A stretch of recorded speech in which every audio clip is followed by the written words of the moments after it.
Hello guys, welcome back to my Vartika Rajput motivation video. आज आप लोगों के लिए एक ऐसी महिला की जर्नी साथ में लेकर कर आई हूँ जिसे सुन कर के आप खुद ही मोटिवेट होंगे। जी हाँ, हम लोग सोचते हैं ना कि यूट्यूब के ऊपर काफ़ी ऐसे मतलब जो होते हैं फेमस लोग को देखते हैं या सोचते हैं कि ये लोग इतना पैसा कमा रहे हैं, इतना सब कुछ कर रहे हैं, इन्होंने इतनी अपनी पहचान कमाई है। तो हर एक पहचान, हर एक नाम के आगे, हर एक फेमस के आगे कुछ ना कुछ संघर्ष लिखा होता है। जी हाँ, आज आपको ऐसी ही एक मैं लड़की की कहानी, सच्ची जर्नी सुनाने जा रही हूँ, स्वाति मिश्रा। जी हाँ, आपने इनका नाम तो सुना ही होगा। इन्होंने राम आएंगे जो सॉन्ग गाया था और ये सॉन्ग बहुत ज़्यादा पॉपुलर भी हुआ है और वो अभी तक भी चल रहा है ये। तो इनकी जो मैंने एक जर्नी सुनी, इनकी कहानी सुनी, तो हर किसी को इनकी जर्नी से मतलब मोटिवेट होकर के ये सोचना चाहिए कि हमें कोई सा भी हमारा काम आता हो, हम उसमें ज़रूर आगे बढ़ेंगे। तो आज आपको मैं ऐसे ही इनकी कहानी और इनकी जर्नी आप लोगों को अपने इस यूट्यूब के चैनल के माध्यम से बताने जा रही हूँ। तो लास्ट तक वीडियो को पूरा ज़रूर देखिए।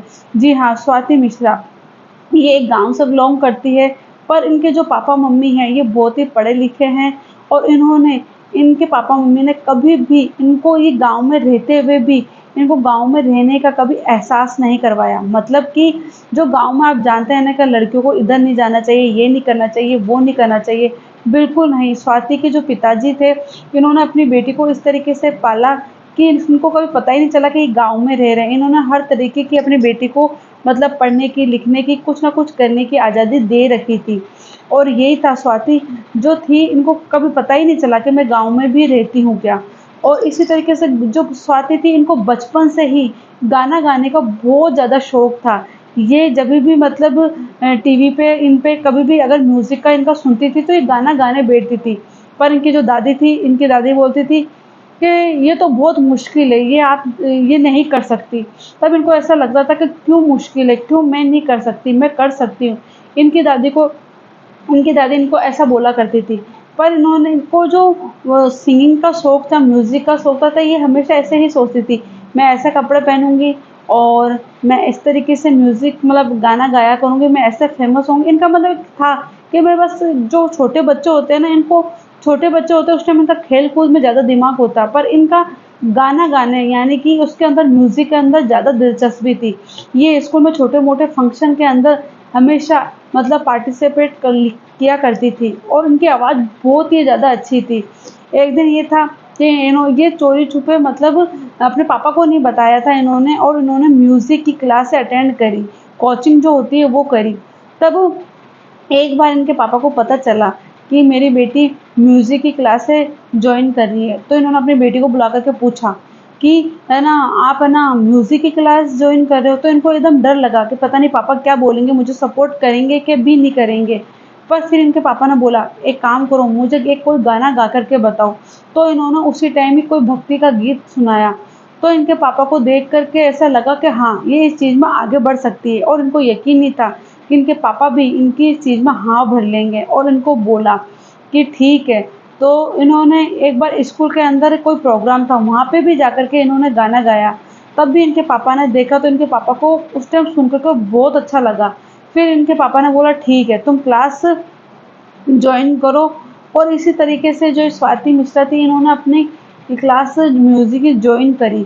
और कई लोग टिप्पणियाँ करते थे कि क्या इसके अंदर ही भविष्य देखा है, क्या कर पाएगी गीत गा कर के, कौन-सी अपनी पहचान बना लेगी, क्या कर लेगी, क्या नहीं कर लेगी। मतलब एक होता है ना, जो सब भी, कोई भी अगर इंसान किसी चीज़ में आगे बढ़ना चाहे, वो डांस में हो, म्यूज़िक में हो, किसी में हो, पर रोक-टोक करने वाले, उसको डिमोटिवेट करने वाले बहुत ऐसे लोग मिलते हैं। स्वाति थी, ये भी बहुत डिमोटिवेट हुई, इनकी कोई जर्नी इतनी आसान नहीं थी, ये भी डिमोटिवेट हुई बिल्कुल।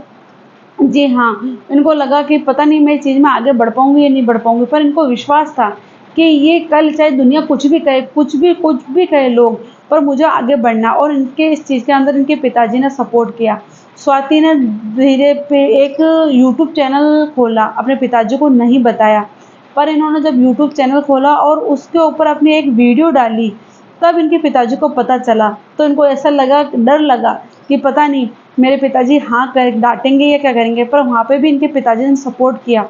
और इतना सपोर्ट किया कि कोई भी अगर घर के बाहर से जाया करता था तो उनको बोलते थे, मेरे बेटे का इस पे चैनल है और ये बहुत ही अच्छा गाना गाती है भक्ति से रिलेटिव, तो इसको सब्सक्राइब करना। ऐसे करके उन्होंने 100 सब्सक्राइब करवाए। जब स्वाति को बोला कि तेरे देख 100 सब्सक्राइबर हो चुके हैं, तो स्वाति को लगा कि नहीं पापा, अभी तो मेरे 50 से करीबन ही कुछ है, कि नहीं। इस तरीके से इनके पापा का हौसला देख करके इनमें और ज़्यादा विश्वास आता था कि हाँ, मैं कुछ ना कुछ तो कर ही लूँगी। और इन्होंने यही गाना जो राम आएँगे, इन्होंने ये गाया, और ये गाते ही इनका इतना पॉपुलर हुआ ये गाना, इतना फ़ेमस हुआ, इतना फ़ेमस हुआ कि घर-घर में, मतलब गाना गाने के घर-घर में ये गाना गूंजने लगा। तो स्वाति ने इसके पीछे भी कुछ चीज़ सोची। उन्होंने इस गाने को इस तरीके से बनाया, इस तरीके से बनाया कि इसको बच्चे, बूढ़े, जवान हर लोग इसको सुने। यहाँ तक कि बच्चे भी इसको दिलचस्पी लेकर के इस गाने को सुने।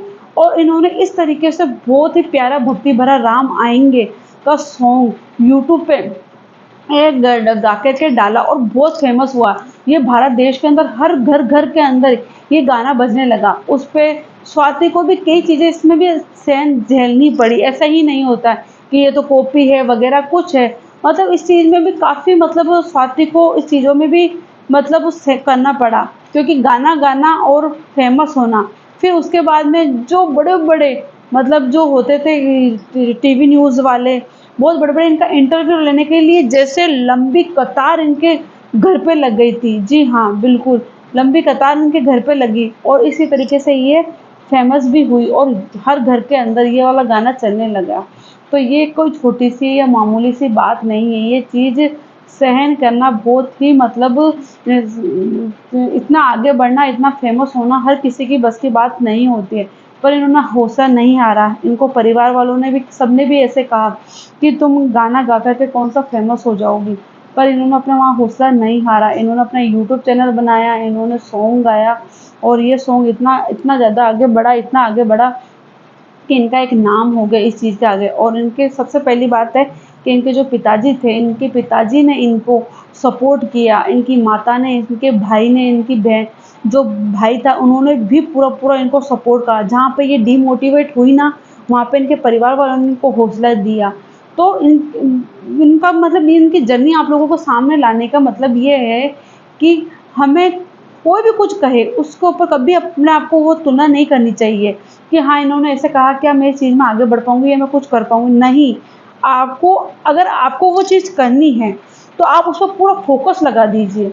जी हाँ, अगर वो आप कर सकते हो, उसमें आप आगे बढ़ सकते हो, तो पूरा फ़ोकस उसी पे, चीज़ पे दीजिए। कोई क्या कह रहा है, कोई क्या नहीं कह रहा है, उस चीज़ के ऊपर आप बिल्कुल भी फ़ोकस मत करिए। क्योंकि मैं हमेशा आप लोगों को बोलती हूँ कि जहाँ पे हम तुमको मोटिवेट करने के लिए अगर 10 आदमी होंगे ना, 10 इंसान, तो वहाँ पे डिमोटिवेट करने के लिए कम से कम 8 लोग तो खड़े ही होंगे, जो हमें डिमोटिवेट करने के लिए बोलेंगे, "अरे नहीं, तेरी बस की बात नहीं है, तेरी बस की बात नहीं।" ये चीज़ें स्वाति जी को भी बहुत चीज़ें झेलनी पड़ी। जी हाँ, बिल्कुल हाँ, इनकी जर्नी में इनको झेलनी पड़ी। ये इस तरीके से ही फेमस नहीं हुए और इन्होंने इस गाने से बहुत अच्छा, मतलब नाम कमाया, फेमस कमाया। और आपको पता है यूट्यूब प्लेटफ़ॉर्म है इनका, वो भी बहुत आगे बढ़ा एक इस गाने से। और इन्होंने भक्ति से रिलेटिव इतने प्यारे-प्यारे गाने गाए हैं, बहुत प्यारे-प्यारे गाने गाए हैं। और इन्होंने, और ऐसी बात नहीं कि इन्होंने भक्ति से रिलेटिव, और भी इन्होंने म्यूज़िक में, सॉन्ग में गाने गाए हैं और बहुत अच्छे-अच्छे गाए हैं। इनकी राग बहुत ही अच्छी है, पर भक्ति के अंदर इनकी राग और भी अच्छी लगती है। और इन्होंने इस तरीके से अपनी एक पहचान बनाई और आज लोग इनका इंटरव्यू लेने के लिए लंबी कतार में खड़े रहते हैं। तो ज़रूरी नहीं कि स्वाति जी, स्वाति और कोई भी हो सकता है, और कोई भी नाम कमा सकता है। ज़रूरी नहीं है कि, मतलब हम लोग उसी लाइन में जाएँ, और दूसरी लाइन भी है, जो आपको काम आता है वो आप बहुत अच्छे तरीके से कर सकते हैं। तो मैं आप लोगों को ये बता रही हूँ कि कभी भी कोई काम को छोटा-बड़ा नहीं समझना चाहिए। हर एक फ़ेमस आदमी के पीछे, हर एक फ़ेमस औरत के पीछे बहुत बड़ा संघर्ष होता है। उसने क्या मेहनत करी, क्या संघर्ष झेला है। हम लोग तो सिर्फ़ यूट्यूब पे या टीवी पे देखते हैं, अरे ये तो इतना फ़ेमस हो गया, अरे ये तो इतना आगे बढ़ गया। पर उसने क्या इसके पीछे मेहनत करी होगी, संघर्ष किया होगा, ये भी आप लोगों को पता होना चाहिए, ताकि आप लोग इस चीज़ से मोटिवेट हो। सिर्फ़ फ़ेमस ही नहीं देखें, इसके पीछे की जर्नी भी देखें, ताकि वो लाइफ़ में आपके आगे काम आ सके। तो मैं इनकी बस यही जर्नी आप लोगों के सामने लाना चाह रही थी कि आप लोग भी इस चीज़ से मोटिवेट हो। हमारा काम कोई सा भी हो, पर अगर लोगों ने टोका है और आप वहीं रुक गए, तो जीवन में आप किसी भी काम में आगे नहीं बढ़ सकते। हमें इन चीज़ों को इग्नोर करना पड़ेगा और हमें सिर्फ़ हमारा फ़ोकस हमारे काम पे ध्यान देना पड़ेगा। कभी कोई चीज़ की उम्र नहीं होती है करने की, मैं फिर से बोल रही हूँ। अगर आपको नाम कमाना है तो उसके पीछे कोई उम्र नहीं होती।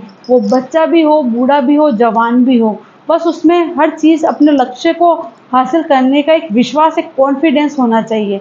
तो आप लोगों के सामने मैं इनकी जर्नी लाना चाह रही थी, ताकि छोटी-छोटी ये चीज़ें होती हैं ना, मैं सोचती हूँ कि आप लोगों के जीवन में मायने रखें, आपकी ज़िंदगी आगे बढ़ने के लिए, ताकि आप लोग डिमोटिवेट बिल्कुल ना हो। तो आपको मेरा ये वीडियो कैसा लगा? अगर मेरी वीडियो अच्छा लगा हो तो मेरी वीडियो को लाइक, सब्सक्राइब, शेयर करें। कमेंट में ज़रूर बताएँ कि आपको कैसा लगा, ताकि आप लोगों के लिए मैं और प्यारे-प्यारे वीडियो मोटिवेशन के मेरे इस चैनल पर लेकर कर आती रहूँ। जब तक के लिए नमस्ते, जय हिंद।